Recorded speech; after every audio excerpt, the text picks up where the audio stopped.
Good morning and welcome. Thank you so much for being here this morning. As you're taking your seats, just to let you know that we are in a study of the letter of 1 Peter, where we're specifically looking at how to live a sanctified life as a sojourner.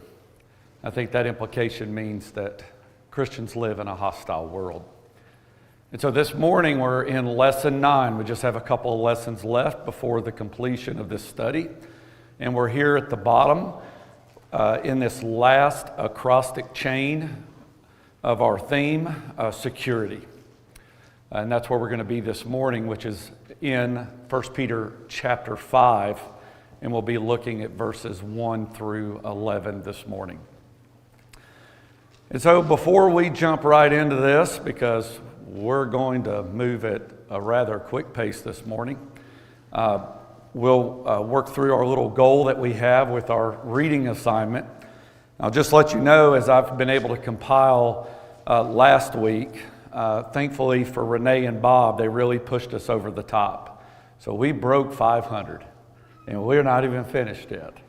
So this has been really good. This is a really good evidence for people that want to know God's Word. So I want to collect what we're going to get for lesson 9. So let me see a show of hands. Who's read it once this week?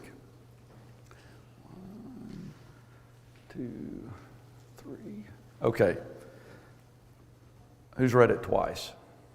All right. Okay. 1, 2, 3, 4, 5. Okay. 3 times. No takers. How about 4 times? All right, we've got 2 here. 5 times. Got 1 there. Who's read it more than 5? Any hands? Rob, how many? 6. All right, 6. Okay. Anyone else? Anyone else? Oh, Kathy. So, all right. And in the back, I think I saw a hand back there in the back. Did I? Or I just, okay. All right, great. Okay, good. All right, so we've got 551 readings so far. This is really good. Okay, so here's our acrostic outline. I'm going to do something a little bit different here. This is a quiz. This flow is very consistent with much of the theology we'll see when it relates to the scheme of redemption. When we start talking about the theology of Christianity as a whole, and it's broken into 3 primary pillars. The first is salvation, known as justification. And then there's sanctification. This is this idea of being holy, how we live out our lives. And then the third part of this is eschatology. It's eschatology, but it is this glory that is to come. And so we have salvation, sanctification, and glory. Peter does this exact same thing. And so he talks about salvation, he talks about sanctification, and all the way down there at the bottom where he says security, he's talking about glory. This glory that is going to be revealed. Now what Peter does that most people don't connect with this overall idea of Christianity is that he's presenting this idea of suffering in the midst of our sanctification. And that's where this sets the stage for the purpose for writing the letter. Because if you think, if I'm living according to God's will, I'm living a sanctified life, I'm the best child, the best parent, the best spouse, the best employee, I'm the best citizen, I'm the best servant, whatever that might be, then I should be able to get along with everybody. I should have a great life, a peaceful life. And yet, in the case of his readers, and even in our case today, we experience suffering as a Christian. And so here's the quiz. Each one of these points in the outline begin with the word new. For salvation, what's the new? It's new what? Birth. Yes. New birth, begotten again through a living hope as a result of of Father's great mercy. Okay, how about sanctification? New what? I figured you guys were tired of seeing these slides. This is why I do repetition, to sink it into our minds, to create a muscle memory here. What's the second one, sanctification? New what? What? Nope, that's not what I have. Yeah, very good, Barry. New identity. We're obedient children. Think about it. If we're born again, what's the imagery here? Children. And we're going to be obedient children. And we actually come to Him being a living stone, and because we're going to belong to Him, our identity is in Christ, we're now going to be living stones built with Him into this spiritual house. How about service? A new what?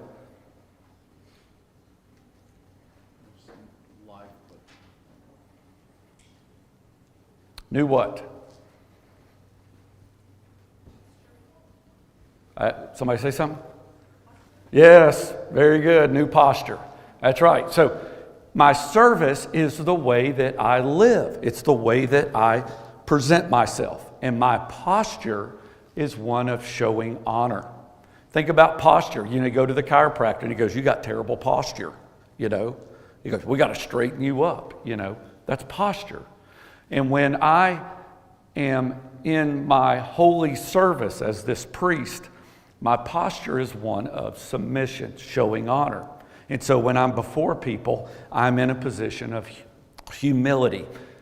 So I'm not lifting them up, making them higher, but rather I'm lowering myself down before them. And that's the posture we're going to have as these holy priests. Oops, almost spoiled it. Service. New what? What? Who said that? Yeah, somebody got quick eyes. Yeah, new focus. That's right, because when I'm suffering and I'm in grief and pain, it's very easy for me to look inward. I'll shut the world off around me. I'll shut people out of my life. I'll withdraw because I'm so inner focused on myself. And if left unchecked, this is going to be destructive for me. And Peter's going to tell us, no, if you're going to look inward, you're going to sanctify the Lord as Christ as Lord, as Jehovah in your heart when you look inward. And what that's going to do is that's going to give me the confidence to push forward in my service to live out a holy life where I'm loving deeply and fervently. I'm showing hospitality. I'm serving by using the gifts God has given me. That's what we talked about in chapter, there in the first part of chapter 4. And so the conclusion is whoever suffers, they're done with sin. They've decided that they're pushing forward in a holy life, that they're going to live this out in their honor for God and in showing honor to others. And how about our security? This is the last one, the new what?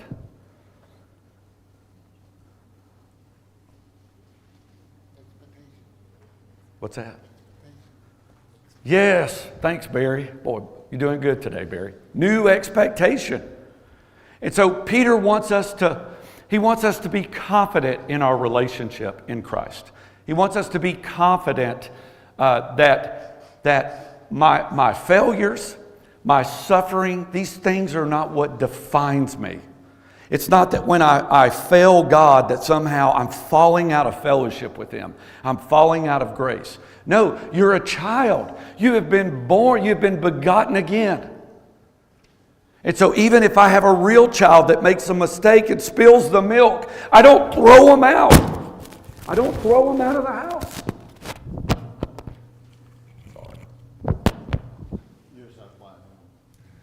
Yeah.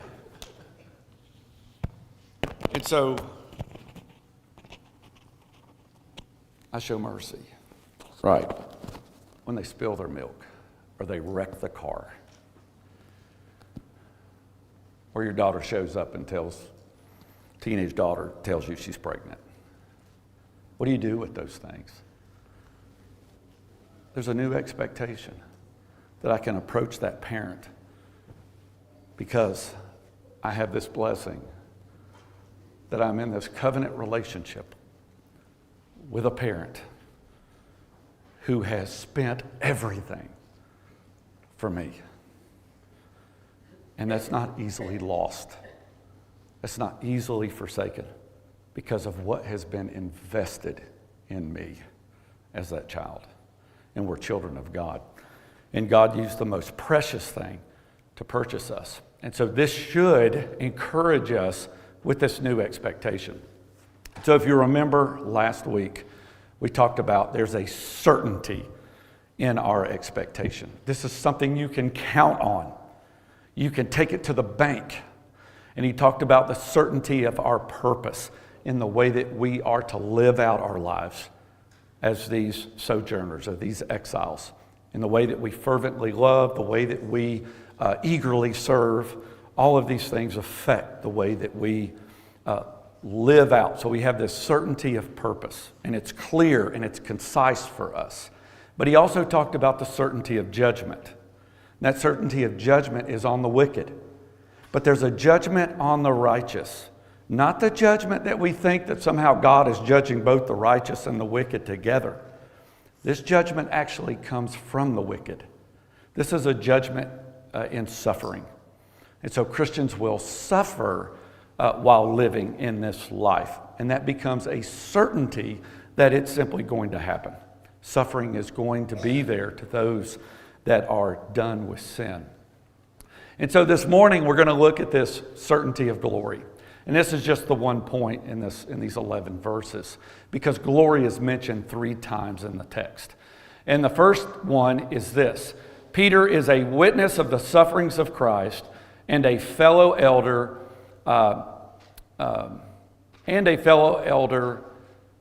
who expects to share in the glory to be revealed. He's speaking as if he is already a partaker of what is going to come. And he wants these elders that he's appealing to know this is one of his credentials for why he's able to speak on this. Elders who pattern their lives after the chief shepherd by being willing to suffer in the same way over their flock will receive a crown of glory. This is a certainty that he's telling these elders, that if we pursue after the example of the chief shepherd and we endure till the end, there is a glory, a crown of glory that will never fade, it will never perish, that is waiting for you. It's certain. He talks about those after you have suffered a little while, speaking to them all. After you have suffered a little while, who were called by his eternal glory in Christ. We're called by an eternal glory, not something that's not guaranteed. This is something that we can count on. Will himself restore, confirm, strengthen, and establish you.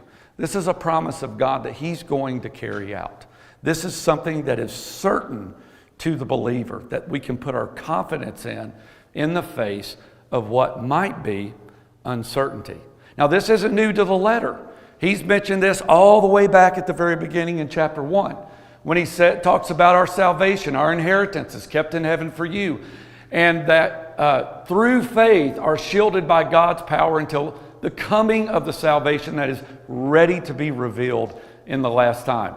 He says in verse 7 of the same chapter, these have come so that the proven genuineness of your faith, of greater worth than gold, which perishes even through refined by fire, though refined by fire, may result in praise, glory, and honor when Jesus Christ is revealed. This is an expectation. In chapter 1, 8 and 9, because you believe in him, you are receiving the end result of your faith, the salvation of your souls. In 13, therefore, given everything that we've said about our justification, our salvation, with minds that are alert and fully sober, our first imperative, he says, set your hope on this. Set your hope on the grace to be brought to you when Jesus Christ is revealed at his coming. In 23, he says, for you have been born again, not of perishable seed, but imperishable seed, This is something that's eternal, enduring, and it will not be taken away from us. In chapter 4 and verse 6, this passage, when he talks about those, the purpose for preaching the gospel is to convert. And people who have been converted to Christ have died. And why have they died? Because of judgment. Judgment of the world. Christians have been killed for their faith. And yet, what does he say? They're going to live according to God in regard to the Spirit. There's this certainty, this expectation that's awaiting the Christian. And then in chapter 4, verse 13, but rejoice inasmuch as you participate in the sufferings of Christ, so that you may be overjoyed when his glory is revealed. There's joy now in this life. There should be, inexpressible.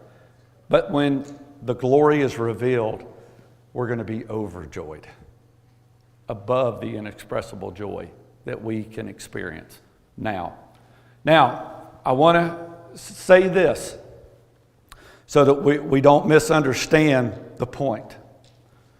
This isn't a once saved, always saved message. This is the gospel message. We need to start living lives that we are certain of the promises God has given us. We do not live on eggshells around our Creator. He has given us every reason through the message of Peter to stand with confidence, with assurance that He is going to carry out His will in our lives. But notice what he says even within these texts. It is through faith. It's at the moments when I'm suffering that my faith rises up. And I'm not living in anxiety, fear, and doubt, but rather I'm living by a genuine faith, a faith that has been refined by fire. I believe in Him even though I haven't seen Him. I believe in Him, and it's this faith, this trusting faith that is willing to allow me to surrender to things that don't make sense. I want to have both hands on the wheel. I want to be able to control my life. And Peter says, sometimes you have to let go of the will. And by letting go of this will, I'm putting my confidence in God's plan for me. He says in 4:6 there, those who are now dead. These are people who have lived out a life that has honored God, that has one where he says, you have purified yourselves by obeying the truth. And these are people who have surrendered to that truth and lived out that life. And so that is what is stated within the text there of our certainty. If you remember, by way of review, when he makes the question in 3:13, who is going to harm you? He's referring to relationships. And he lists these relationships in chapter 2 and 3. And each one of these, Peter is going to appeal to the believer that you need to do this because it's the will of God. You need to do this because it's right. Because the temptation is not to do it. It's that when I'm reviled, I'm going to revile in return. And right in the middle of this section, he's going to use Christ as an example. Christ had to submit to governing authorities, an authority that put him on the cross and killed him. And this is the type of challenge Christians are going to have in these various relationships. And ultimately, when it comes to me, what is going to help me navigate this hostile world is sanctifying Christ as Jehovah in my heart. Is how I'm going to be able to do this. And so when he says in 2:23, what did Jesus do to deal with this suffering? It says that he entrusted it in him who judges justly. God is a God of certainty. He is going to carry out his plan. And it's something that we can have confidence in, that we can trust. And so he's going to tell us in 4:19, at the end of this movement, he's going to tell us, so because of your suffering, you need to entrust yourself to a faithful Creator. You need to follow in the steps of Jesus and do what he did. And how are we going to do that? How is that going to be accomplished? He now addresses elders. And there's no mistake, he is not just moving into a new topic. He's not moving in just to a new thing to talk about in the letter. No, this is a chain of custody that we're talking about. He has this movement throughout the letter that he's taking us from our suffering and he's leading us into our security, into our certainty. And this is where elders are going to play a key role in being able to do this. So first, suffering exposes vulnerabilities and imperfections. These weaknesses in families and churches need resilient shepherds. Now, fathers need to be shepherds in their home because that's where church shepherds come from. Men who are developing themselves as shepherds in their home. And so we need to be resilient men. We need to be men like Christ who have their resolved that they're going to endure and be steadfast in their mission and their purpose. So fear, confusion, and pressure can fracture a home. It can fracture a church. It can deconstruct what God is trying to build. He's trying to build spiritual houses. And if we're not careful, we're going to be tearing those down if we're not living out our life the way that we're supposed to. And so leaders who are not steadfast will cause these things to happen. But so if there's going to be stability of the flock, it really largely depends on the stability of that leadership, of those elders. And I want you to remember this. I wonder if Peter had these words in mind when he heard Jesus say this in Matthew 26:31. Strike the shepherd and the sheep will be scattered. And Jesus was saying this in the context of when he was betrayed. He was going to be betrayed. And Peter, no, Lord, that's not going to happen. I will die before that happens. And he has the sword. And when they come, he's ready to fight. And oh, how quickly did he fall when he denied the Lord 3 times. He thought, oh, I'm strong. I'm going to be able to do this. And yet, Jesus says, strike the shepherd and the sheep will scatter. So let's look at this chapter 5. We're going to read the first 4 verses. Now, this question is in your lesson handout, so we'll try to answer this quickly. Okay, let's read this. To the elders among you, I appeal as a fellow elder and a witness of Christ's sufferings, who also will share in the glory to be revealed. Be shepherds of God's flock that is under your care, watching over them, not because you must, but because you are willing, as God wants you to be, not pursuing dishonest gain, but eager to serve, not lording it over those entrusted to you, but being examples to the flock. And when the chief shepherd appears, you will receive the crown of glory that will never fade away. On what 3 credentials does Peter make his appeal to elders? What are the 3 credentials?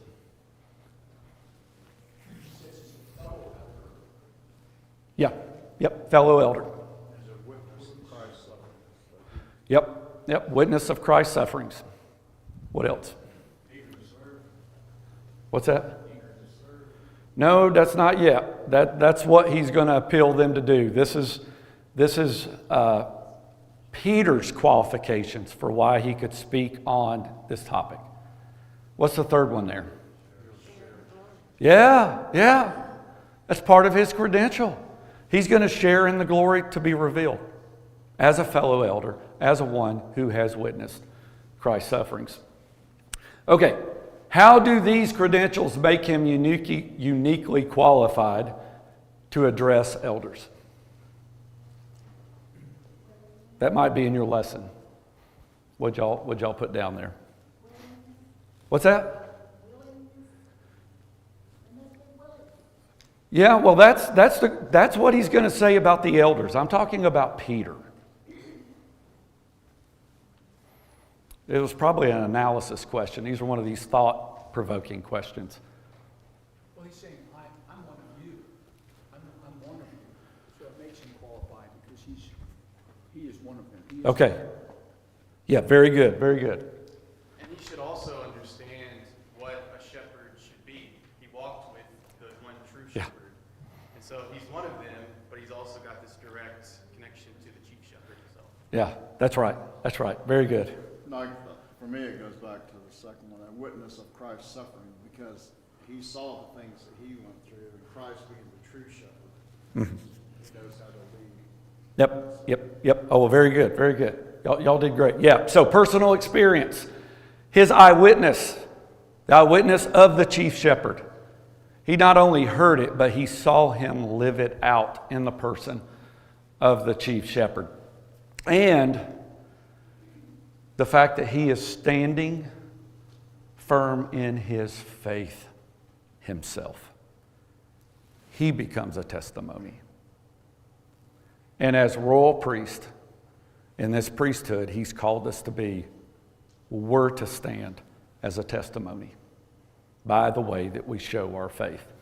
And so this is what uniquely qualifies him to talk on this topic. Okay, what particular emphasis does Peter make concerning the care elders provide? This is another question in your lesson handout. What'd you put down there? Willingness to lead. Has to be done willingly, not by compulsion. Well, yeah. He uses this idea of elders, presbyters, pastors, as being shepherds. He uses this imagery of being a shepherd. And he's really been using this throughout the letter. He says, for those, we put our confidence in the shepherd and overseer of our souls, he says at the end of chapter 2. But he mentions this idea of caring for God's flock like a shepherd does for his sheep. That's the relationship. That's the emphasis he's making here for the type of care that elders will have. And this is going to be different than what he's going to say in this text. And okay, so there are going to be three, there's a rule of three he uses here. He's going to have three not but statements here. He's going to say, not this, but this. And these three nots are not because you must, this compulsion, not by dishonest gain. I like the ESV version, the shameful gain. I think this gives it more context. And then not lording it over them, this idea of domineering. And so here's the question. How do the following motivations for watching over a group make elders more susceptible to temptation under the context of suffering? What would make an elder feel compelled to serve? What would make an elder feel to turn inwardly and see how he could gain something personal from this? Or, as the situation arises and he's losing control, that he begins to want to dominate. He wants to be able to control. And what kind of temptations are going to affect him to make him susceptible to these things? What can happen? What pushes an elder to a breaking point? So much pressure Where's the pressure come from, Rob? from the flock. Yeah, you know what? Churches have bad sheep. They got bad sheep. They got sick sheep. They got lame sheep. They got injured sheep. And they got dying sheep. And guess what? They got dead sheep. Bless their hearts that they have to shepherd a flock. Look what happened when the shepherd was struck. The chief shepherd, his sheep scattered like cowards, didn't they? So there are these things that he's bringing up specifically in this context, because this is not an exhaustive qualifications of elders, like what we would see in 1 Timothy 3 or Titus 1. No, that's not his point here. His point is we're dealing with suffering in homes and in the church. And how do the elders help to navigate this suffering? How can they, being this uniquely fit office, be able to help the church, help sheep who are struggling with their grief in their suffering. So first, compulsion.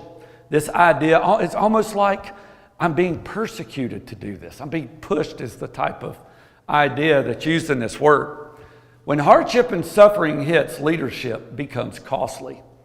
And that elder is going to have to invest time and energy and emotions and effort into the crisis that's right in front of him. And this is going to come at a great cost. Here's the temptation. I didn't sign up for this. Why am I carrying this burden while others don't? Because some of the other elders you're with, they're not that good. And you feel like I can't even get supporting within my own eldership. Or it may be, here's all these other brethren. They just have no idea what I'm having to suffer through. And I'm having to do this all on my own. Or they don't respect me anyway. They complain, they grumble, they gripe. And yet we're told in Peter not to grumble, but rather show hospitality. And yet I don't get respect. Elders may want to withdraw, delegate, or lead reluctantly in the face of difficult matters. And that's the temptation. And elders can't do that. There is no option but for them to model their life after this chief shepherd, even if it means going to a cross. And so the compulsion is a sign of unpreparedness, may result in not sanctifying Christ as Lord in our heart. So if an elder is feeling compelled and he's feeling pushed and he's feeling like he's being persecuted, he's unprepared. He has not oriented his heart for this work. And so there needs to be a change. I believe what Peter is doing is I think he's recalling what he heard when Jesus talked about one of the I ams. I am the good shepherd in John chapter 10. And the language fits. It fits really well. That makes this fit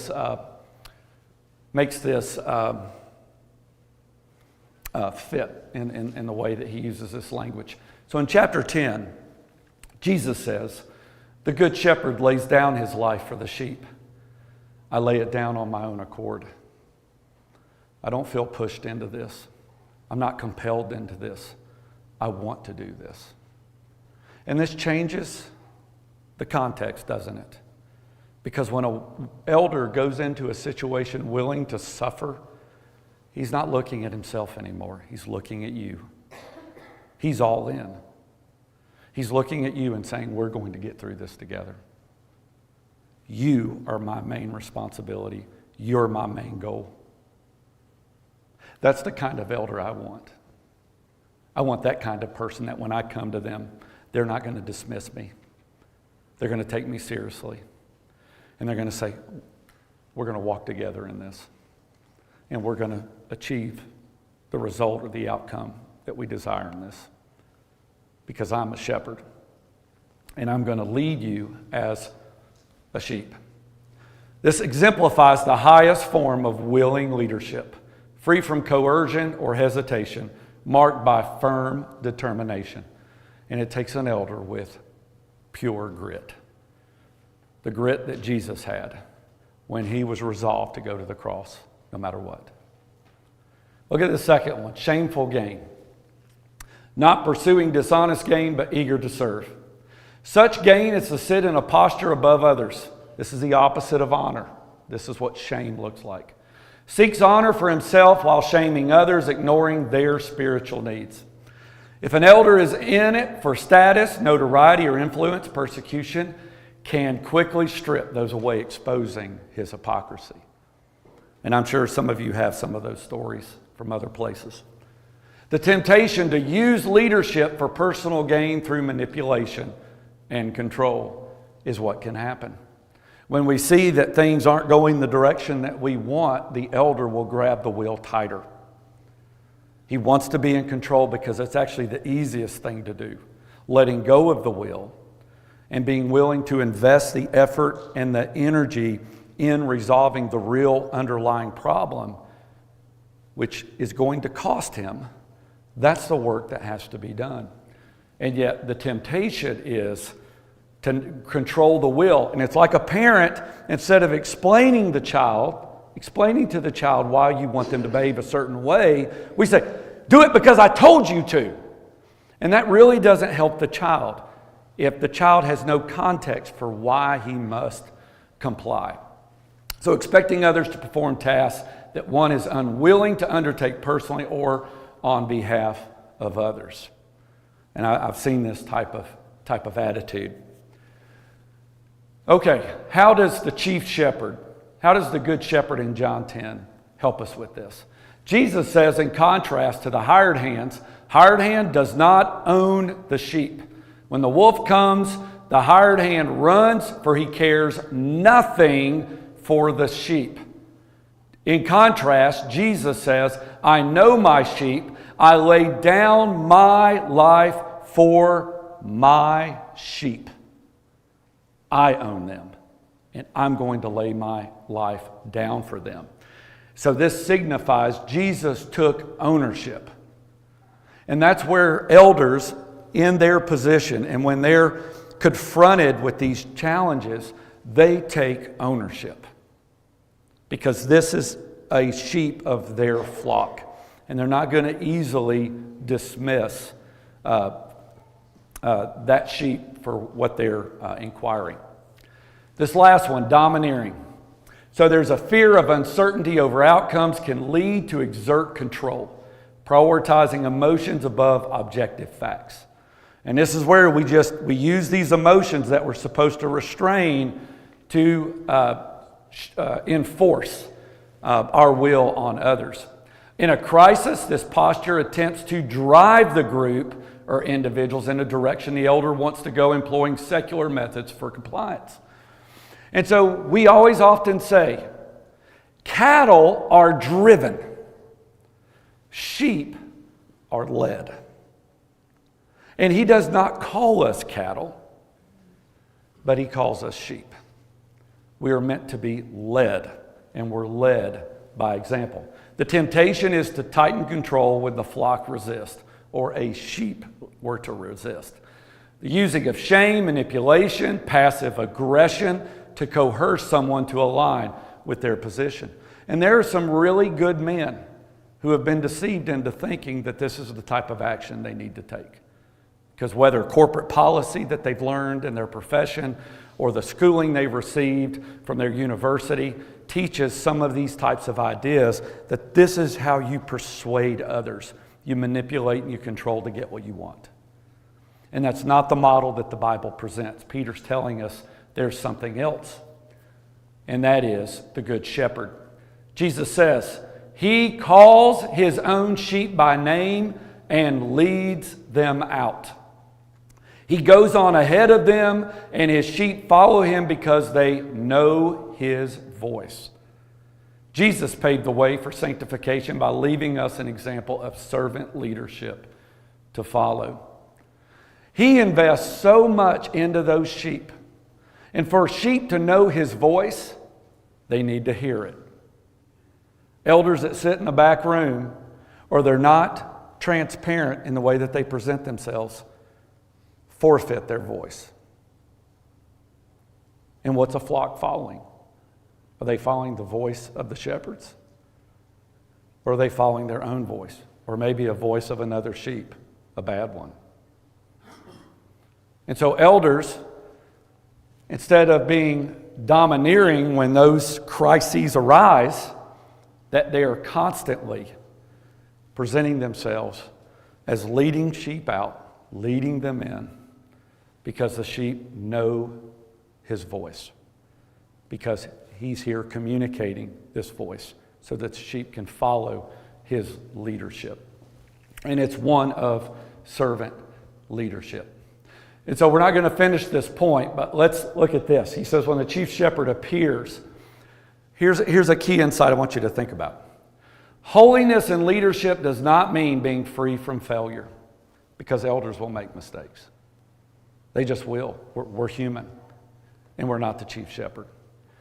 And sheep need to understand that. Elders are not perfect. We're fallible. We're all fallible before God because we're just human. And so holiness and leadership does not mean being free from failure. Rather, when failures occur, occur, embracing and living out Christ's example serves as opportunities for refinement. And that's what we've been saying through this whole message. The reason why God is willing to allow us to suffer is He's refining us. And so when those imperfect characteristics come to the surface, because my feet are hot, and my anger boils to the top, my doubt boils to the top, my anxiety boils to the top, my fear boils to the top, I can see it now. There it is. And I'm showing by the way I express myself that I have these imperfections. And what do? We're going to skim those out. We're going to skim those out through obedience, through submission, through service. These are the things that we're going to do to be able to be refined by what God is doing for us. And this transforms imperfect human character to more closely reflect the holiness of God. And so if I pray to God, I want a pure heart, be careful. Purity comes through refinement. Refinement is suffering. And I often prayed, God, give me a pure heart, and yet I was drowning in suffering. I got what I asked for, didn't I? That's what's happening. Okay, in this next section, he's going to go on further to stay on task with elders. And I really believe in this passage when he says, in the same way, you who are younger submit to your elders. I believe that's elders in the church, not just old people. He's still keeping on task with his topic here. This seems to be the best interpretation as it's consistent with its context. All of you clothe yourself with humility toward one another, because God opposes the proud but shows favor to the humble. And sometimes these elders, in their imperfection, what are we going to do? We're going to try to grab the wheel. We want to be in control, because that's what fear and anxiety does. And he says, no, you need to submit to those elders. Trust that this is going to work out. And then he says here in verse 6, humble yourselves therefore under God's mighty hand, that He may lift you up in due time. He may lift you up. We often think, well, if I just humble, I'm going to get results immediately. And then we ask, well, wait a minute. I'm doing what God said, and yet my boss is still mean. I'm doing what the elder said, but my wife is still mean. Why is this continuing? In due time. In due time. God is refining you. He's working on you. He will lift you up. He will exalt you in due time. And so we stay humble. And so we cast all our anxiety on Him, because if we don't cast all our anxiety, anxiety is going to lead to these things that He's saying, no, you can't have those. Those are going to be destructive, not helpful. And so He's going to say, how do we cast anxiety, Danny? You're telling me, how do we cast anxiety? How do we cast it away? Well, it starts by the way you're living. Rid yourselves of these things, he says. You're being abused, and you want to come back at them. You want to be malicious. You want justice, and you're going to take matters into your own hands. And he says, no, you're going to rid yourselves of all these things. But he's also going to say, in chapter 4, each of you should use whatever gift you have received, what? To serve yourself? To benefit yourself? To change your circumstances? No, it's forward focusing. He wants you to serve others. That's what we do when we cast all our care on Him. We're busy. We set our hands to do the work He's called us to do in our holy service as royal priest in this spiritual house. That's what Peter is communicating here when we cast all our anxiety. And this is the last section, and he brings up this be alert, sober mind, which he brings it up in the third time here. And it's obvious why he brings up the devil here. What type of prey is the devil looking for? He's looking for crisis. He's looking for an eldership that's weak. He's looking for sick, lame sheep. You see, a lion doesn't go after the strongest in the herd. No, he doesn't do that. He will avoid the strongest in the herd or the flock. And that's the elders, right? Should be. He's going to avoid those elders. And yet, if an elder isn't what he's supposed to be, he becomes prey. And so that lion is going to go after the weakest. And that's the challenge to elders, and that's the challenge to us as sheep. If we resolve ourselves, if we're resilient, to be steadfast, to stand firm in the grace that has been revealed to us through this message of 1 Peter, we're going to be able to resist the devil. We're going to be able to. We have the strength to do it. Anyway, I had a whole lot more to talk about. We might maybe bring some of this stuff up at the end. One more class, and again, I really appreciate everybody's endurance through this study.